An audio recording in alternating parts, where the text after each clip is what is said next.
The boom is back at Chasiv Yar in the Donetsk region of Ukraine. A fresh supply of ammunition has given fresh impetus to Ukrainian artillerymen serving at the front lines. It has given them a chance to launch counterattacks against the Russian offensive, as this 39-year-old Howitzer unit commander says. Зараз основна задача у нас контрбатарейна боротьба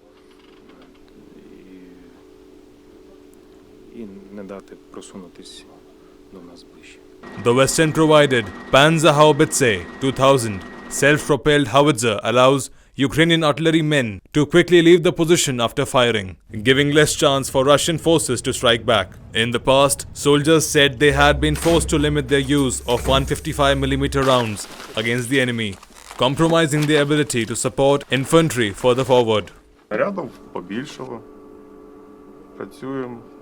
Ну, воно день на день не виходить. Буває день якийсь і шумний, буває тихше. Це так, не загадуємо. Воно все може за півдня поміняється ситуація.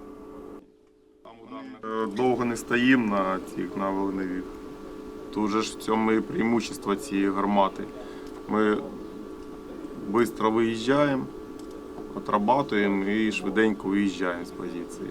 Ukraine's military has said its forces forced Russian troops out of a district in the town of Chasiv Yar on the war's Eastern Front, seen as Moscow's next target in its slow advance through the area.